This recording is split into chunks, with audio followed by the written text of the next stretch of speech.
You have very deep links to this country, obviously, not just through Akshata, but your in-laws as well.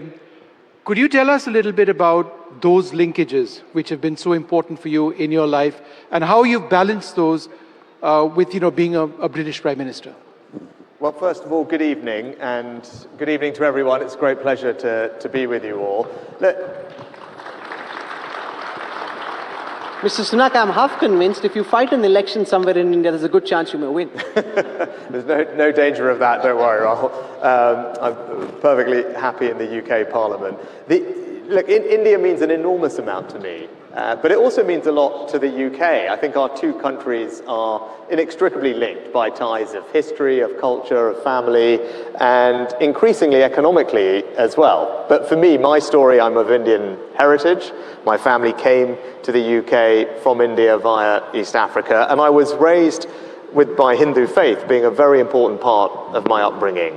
And that's why when I first became a member of Parliament, I took my oath of office on the Bhagavad Gita, and I always had in Downing Street, both as Chancellor and as Prime Minister, a little Ganesha on my desk in Downing Street. And even now when I'm back visiting my parents at home, I'll visit the mandir where I grew up. But you touched on it in your introduction. Then I also met my wife, Akshata, who is of course Indian.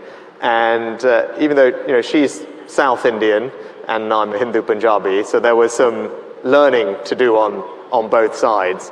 Although thankfully not as dramatic as that movie Two States, which I thought was, on reflection, a good thing.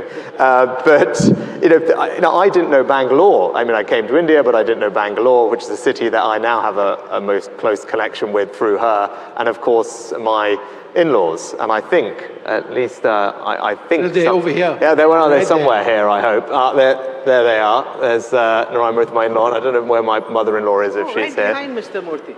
Oh, she is. Both of them are there. There they are. And these two, obviously, then coming here as family rather than almost different when you're a tourist is very different. And they are both wonderful, not just grandparents to our two young girls. But you asked about the links politically. They were also very helpful in all my election campaigns. Because, well, they would come. They would put on my hoodies that we have with my name on it, and they would just go and knock on doors, deliver the leaflets, collect the voting instructions, and they've done that on all the elections, which has been very helpful. But actually, the most important thing that they have done for me is ensure that I've fallen in love with RCB. Yes. And that, I think earlier this year, I was very fortunate to go to Ahmedabad with Akshata to see the IPL final. Salakap Namdu, I'll just put that on the record. So RCB fans here. But actually, I'll finish on this because that maybe this will be better. Yeah, I think actually being at that final really struck me because I went down to see the team afterwards and to celebrate.